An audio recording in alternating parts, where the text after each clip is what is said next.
Okay sir, આજે આપણે ભણવાના છીએ તૃષ્ટિગુણ. તૃષ્ટિગુણ એટલે શું? તૃષ્ટિગુણનો સિદ્ધાંત કોણે આપ્યો? પછી કે કુલ તૃષ્ટિગુણ, સીમાંત તૃષ્ટિગુણ, એ બધું શું છે, બરોબર ને? શરૂઆત આપણે કરીએ છીએ તૃષ્ટિગુણ.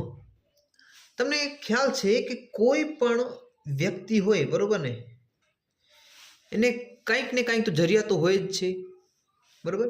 એ જરૂરિયાતો પૂરી કરવા માટે એ કેટલીક વસ્તુ કે સેવાનો ઉપયોગ કરે છે અને એ ઉપયોગ દ્વારા એ પોતાની જરૂરિયાત પૂરી કરે છે.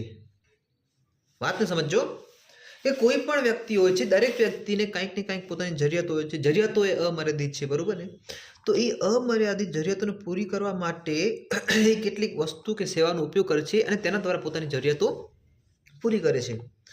હવે આ જે વસ્તુઓ છે ને, એમાં આ વ્યક્તિની જરૂરિયાતો પૂરી કરવાનો ગુણ રહેલો હોય છે. કેમ કે તો જ આ વસ્તુ આપણે કામમાં રહીએ છીએ ને. કોઈ વસ્તુ એ ધારો કે આ બુક છે, બરોબર ને? તો એ બુકમાં મારી જરૂરિયાત પૂરો કરવાનો ગુણ છે, તો યસ, કેમ કે મારી જરૂરિયાત છે એ લખવાની અને આ પૂરું કરે છે. તો જે વસ્તુમાં આ જે ગુણ રહેલો હોય ને, વસ્તુમાં જરૂરિયાત પૂરી કરવાનો ગુણ રહેલો હોય, તો એ ગુણને આપણે કહીએ છીએ તૃષ્ટિગુણ, બરોબર ને? એને આપણે શું કહીએ છીએ? તૃષ્ટિગુણ. કોને કહીશું તૃષ્ટિગુણ? કે કોઈ પણ વસ્તુમાં કે સેવામાં માનવીની જરૂરિયાત પૂરો કરવાનો જે ગુણ રહેલો હોય એને આપણે તૃષ્ટિગુણ કહીએ છીએ. આ તૃષ્ટિગુણનો સિદ્ધાંત કોણે આપ્યો? તો માર્શલ. કોણે આપ્યો? માર્શલે આ સિદ્ધાંત આપ્યો, બરોબર ને? શું કીધું માર્શલે? કે તૃષ્ટિગુણનો સિદ્ધાંત એને સમજાવ્યું કે આને આપણે કહીશું તૃષ્ટિગુણ. હજી આપણે એકવાર ક્લિયર સમજી લઈએ. ધારો કે એક વ્યક્તિ છે, એક બાળક છે, બરોબર ને? આ બાળક છે, એણે ખૂબ જ તરસ લાગી છે, તો અહીંયા એક પાણીનો ગ્લાસ પીશે, બરોબર ને? એને ખૂબ જ મજા આવી ગઈ, બહુ જ મજા આવી ગઈ એને આ ગ્લાસમાંથી એને ફૂલ સંતોષ મળ્યો. દૃષ્ટિકોણને એક અંશમાં આપણે સંતોષ બી કહી શકીએ છીએ. સંતોષ, માનવીને જે સંતોષ મળતો હોય કોઈ પણ વસ્તુમાંથી, આ એક ગ્લાસમાંથી બાળકને ખૂબ જ સંતોષ મળ્યો. પણ હજી એને પાણી પીધું તો 2 ગ્લાસ પીધા, તો સંતોષ તો મળ્યો, પણ જે પહેલા ગ્લાસમાંથી મળ્યો હતો ને એટલો નહીં, એના થોડોક ઓછો સંતોષ મળ્યો. શું કામ? કેમ કે પહેલા ગ્લાસમાં જેને આ બાળકને જેટલી તરસ લાગી હતી ને, એના કરતાં બીજા ગ્લાસ દરમિયાન એટલી તરસ નહોતી લાગી, કેમ કે એણે ઓલરેડી પાણી પી લીધું હતું, બરોબર ને? હજી એણે 1 ગ્લાસ પાણી પીધો, તો હવે બીજા ગ્લાસ કરતાં પણ ઓછી એને સંતોષ મળ્યો. તો સૌથી વધુ સંતોષ આ ગ્લાસ મળ્યો, ત્યારબાદ આ ગ્લાસમાં, પછી આ ગ્લાસમાં.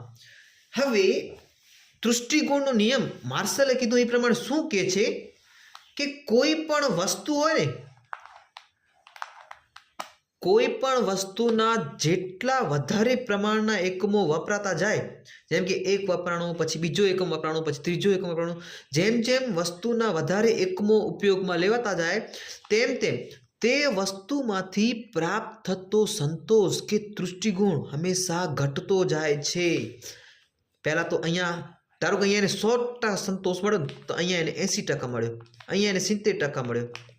મતલબ ઇન ધ સેન્સ કે સંતોષ છે ને એ ઘટતું જાય છે, કેમ કે ઓલરેડી આપણી તરસ ઓછી થતી જાય છે, જેટલી આપણી જરૂરિયાત હતી ને એ પૂરી થતી જાય છે. અહીંયા પહેલા ગ્લાસ વખતે આપણે ફૂલ એકદમ જરૂરિયાત, આપણે ફૂલ તરસ્યા હતા.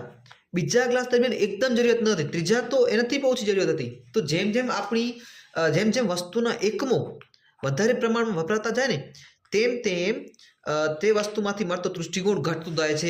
આ નિયમ આ જાણે કીધું ને કે જેમ જેમ કોઈ પણ વસ્તુના એકમોનો વધારે પ્રમાણમાં ઉપયોગ કરતા જઈએ, તેમ તેમ તેમાંથી પ્રાપ્ત થતો તૃષ્ટિગુણ ઘટતો જાય. એને આપણે કહીશું ઘટતો સીમાંત તૃષ્ટિગુણ. સીમાંત તૃષ્ટિગુણ. વળી એક શબ્દ આવ્યો અહીંયા, સીમાંત. સીમાંત એટલે શું? સીમાંત એટલે કે એક વધારાનો. જેમ કે અહીંયા 1 ગ્લાસ હતો, બરોબર, તો એનો સીમાંત પોતે જ કહેવાય. બીજો ગ્લાસ લીધો ને તો ત્યાં સીમાંત એટલે કે એક વધારાનો જ્યારે લીધો ને એક વધારાના એકમ દ્વારા પ્રાપ્ત આપણે શું ફેરફાર થાય છે. ચલો આપણે આગળ સમજીએ. એક આપણે ચાર્ટ દ્વારા સમજીએ, બરોબર ને, ચાર્ટ દ્વારા સમજીએ.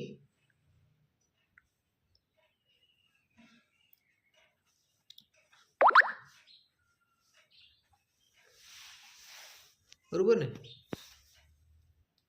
ઓકે. અહીંયા જો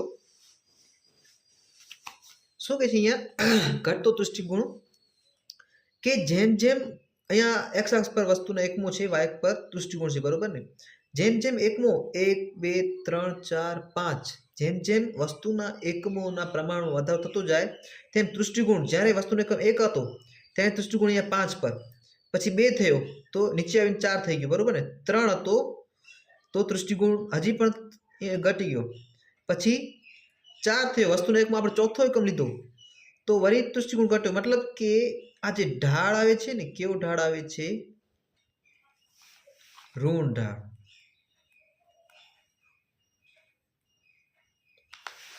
કેવો ઢાળ આવે છે? ઋણ ઢાળ. દૃષ્ટિકોણનો જે ઢાળ હોય, રેખા હોય, એ હંમેશા ઋણ ઢાળવાળી જ હોય, બરોબર ને. જ્યાં જેમ જેમ વસ્તુના એકમોના પ્રમાણમાં વધારો કરતા જઈએ તેમ તેમ દૃષ્ટિકોણમાં ઘટાડો થતો જાય છે, બરોબર ને. હવે બે આપણી પાસે રહ્યા. આ દૃષ્ટિકોણ તો સમજ્યા, ઘટતો સીમાંત દૃષ્ટિકોણ એટલે શું? તો આપણા કને બે વળી એક નવા શબ્દો, કુલ દૃષ્ટિકોણ અને સીમાંત દૃષ્ટિકોણ. ચલો, એક કુલ દૃષ્ટિકોણ અને એક આવશે સીમાંત, બરોબર ને. કુલ દૃષ્ટિકોણ અને સીમાંત દૃષ્ટિકોણ. હવે ધ્યાનથી જોજો, બરોબર ને. અહીંયા વસ્તુના એકમો છે 1 2 3 4 5 ને 6, બરોબર ને. અહીંયા વસ્તુની કિંમત છે, કોઈ પણ વસ્તુ આપણે ખરીદતા હોઈએ તેની કિંમત, બરોબર, કિંમત તો સ્થિર જ છે. જેમ કે આ પેન છે, બરોબર ને. તો આ પેન મને લેવી છે તો આનો તો ફિક્સ રેટ છે, બરોબર ને. તો હું એક વાર લઈશ, બીજી વાર લઈશ, ત્રીજી વાર લઈશ. ચલો બીજો આપણે ઉદાહરણ લઈએ. પાણીનો જ ગ્લાસ લઈએ, બરોબર ને. એક પાણીના, સપોઝ આપણે ખાલી ધારણા કરીએ છીએ કે એક પાણીના ગ્લાસના 3 રૂપિયા છે, બરોબર ને. એક પાણીનો ગ્લાસ, જસ્ટ આપણે એક ઉદાહરણ તરીકે લઈએ છીએ. તો આપણે તરસ લાગી છે, પહેલો પાણીનો ગ્લાસ આપણે 3 રૂપિયામાં લીધો, આપણનો સંતોષ, કુલ સંતોષ કેટલો હતો? 10. એટલે એક સ્ટાર્ટિંગમાં 10 હતો, બરોબર ને. સીમાંત એટલે કે એક વધારાનો આપણે લઈએ ત્યારે એમાંથી કેટલો, તો આ પહેલું લીધો હતો એટલે એનાથી કાંઈ વધારો થતો નહીં.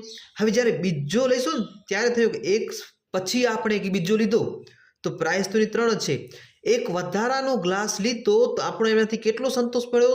તો 7 મળ્યો, બરોબર ને. એક વધારાનો જ્યારે આપણે ઉપયોગ કરીએ છીએ ત્યારે એમાંથી જે વધારાનો ગ્લાસ લીધો એમાંથી આપણને 7 જેટલો સંતોષ મળે છે. તો કુલ દૃષ્ટિકોણ કેવો કેટલો થશે? 10 હતો પ્લસ આપણે એમાં 7 કરીને એટલે કુલ દૃષ્ટિકોણ આપણો થઈ ગયો 7. કુલ આપણે 17. કુલ દૃષ્ટિકોણ 17 કેવી રીતે થયો? કે એક વધારાના એકમ દ્વારા દૃષ્ટિકોણમાં થતો ફેરફાર.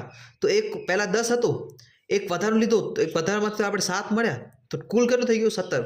પછી આપણે ત્રીજો લીધો તો ત્રીજા એકમમાં પ્રાઇસ તો સરખી જ છે, બરોબર. ત્રીજા એકમ દ્વારા સીમાંત દૃષ્ટિકોણ હવે ઘટતો જશે. સીમાંત દૃષ્ટિકોણ ઓલવેઝ ઘટતો જાય. શું કામ? કેમ કે મેં પહેલાં કીધું કે જેમ જેમ આપણે કોઈ પણ વસ્તુના એકમો વધારે પ્રમાણમાં લેતા જઈએ ને તેમ તેમ તેમાંથી પ્રાપ્ત થતો દૃષ્ટિકોણ ઘટતો જાય છે, બરોબર. એ કેવી રીતે ઘટે છે એ હું પછી સમજાવીશ. અહીંયા શું છે, દૃષ્ટિકોણ પહેલો આપણે લીધો તો 7 મળ્યો, પછી હજી એક કેમ કે પાણી પી લીધું છે તો હવે આપણે લઈશું તો હવે 5 મળશે. હવે કેટલો મળશે કે દૃષ્ટિકોણ એમ કરતાં ચોથો ગ્લાસ લીધો ને, 3 એની કિંમત છે ને એક વધારાનો ગ્લાસ લીધો ને તોય પણ આપણે 3 જેટલો સંતોષ મળે છે. તો એનો જે જ્યારે કિંમત અને દૃષ્ટિકોણ, સીમાંત દૃષ્ટિકોણ સરખા થઈ જાય ને ત્યારબાદ વસ્તુના એકમો લેવાના બંધ કરી દેવા જોઈએ. શું કામ? કેમ કે હવે એમાંથી કંઈ વધારાનો દૃષ્ટિકોણ મળશે નહીં. ચલો 5મો એકમ જુઓ તમે. 5મા એકમમાં આપણી કિંમત વસ્તુની 3 રૂપિયા, બરોબર ને. ગ્લાસની કિંમત 3 રૂપિયા હતી. હવે વધારાનો જે 5મો એકમ લીધો ને ત્યારે આપણે સીમાંત દૃષ્ટિકોણ એટલે કે આપણે વધારાનો સંતોષ કેટલું મળે છે? 0, કાંઈ પણ નથી મળતો. આપણે જ્યારે વધારાનો એકમ લઈએ છીએ ને એમાંથી આપણને કાંઈ પણ સંતોષ નથી મળતો, મતલબ કે ત્યારે આપણો કુલ સંતોષ એકદમ મહત્તમ હોય. કેટલો હોય? મહત્તમ એટલે કે મેક્સિમમ, વધુમાં વધુ આટલું હોઈ શકે. જ્યારે સીમાંત તૃષ્ટિગુણ 0 થાય ત્યારે કુલ તૃષ્ટિગુણ હંમેશા મહત્તમ હોય છે. નોટ કરી લો. ચલો, સીમાંત તૃષ્ટિગુણ જ્યારે હોય 0, બરોબર ને, ત્યારે કુલ તૃષ્ટિગુણ કેવો હશે? મહત્તમ હશે. મહત્તમ હશે, મેક્સિમમ હશે. સમજ્યા વાતને? કેવી રીતે? કેમ કે એક આ સીમાંત તૃષ્ટિગુણ શું દર્શાવે છે કે એક વધારાનું જ્યારે આપણે એકમ લઈએ છીએ ત્યારે એમાંથી કેટલો આપણને લાભ મળે છે, કેટલો સંતોષ મળે છે. તો એક વધારે લીધો આપણે 7 મળ્યો, પછી હજી એક લીધો તો હવે ઓછો સંતોષ મળ્યો, હજી એક ગ્લાસ પીધો તો આપણે 3 મળ્યો સંતોષ. પણ લાસ્ટમાં જ્યારે પીધો ને ત્યારે આપણને, મતલબ 5મો જ્યારે આપણે એકમ લીધો ને ત્યારે આપણને 0, કાંઈ પણ સંતોષ ન મળે. આપણે તરસ નહોતી લાગી છતાં આપણે પી લીધો, એટલે આપણે કોઈ કુલ સંતોષમાં કાંઈ પણ વધારો થયો નહીં. છતાં પણ હજી પણ આપણે 6ઠ્ઠો એકમ લઈએ છીએ ત્યારે હવે આપણે પાણીનો ગ્લાસ પાણી ભાવતો નથી, હવે પીવાનું મન જ નથી, છતાં પણ આપણે એકમ લીધો. તો આપણો તૃષ્ટિગુણ જે વધારાનો એકમ લીધો એનાથી આપણે માઇનસ તૃષ્ટિગુણ કહ્યું છે. માઇનસ ઇન ધ સેન્સ કે હવે એમાંથી આપણને તૃષ્ટિગુણ નથી મળ્યો, હવે નકારાત્મક તૃષ્ટિગુણ મળે છે, સકારાત્મક નથી મળ્યો.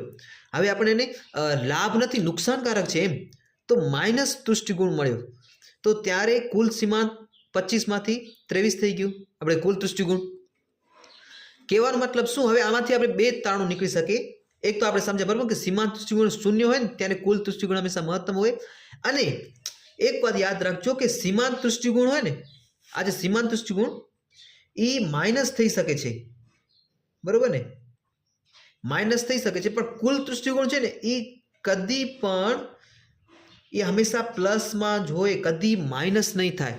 કેવી રીતે? કે અહીંયા હજી આપણે લઈશું -4, -5, કેમ કે આટલે સુધી અહીંયા -2 છે, અહીંયા -4, -6, -8 કરશું, પણ આટલો આપણે નહીં સહન કરી શકીએ. આપણે બસ આટલે સુધી નુકસાન કહીશું. આપણું નુકસાન હવે મારાથી નથી પીવાતું પાણી, બસ યાર હવે છેલ્લો હતો, હજી એક પીશું યાર, હવે તો નહીં જ પી, હવે તો વોમિટ થઈ જશે યાર, તો -2, -4 થશે, તોય પણ અહીંયા માઇનસ નહીં આવે, બરોબર ને.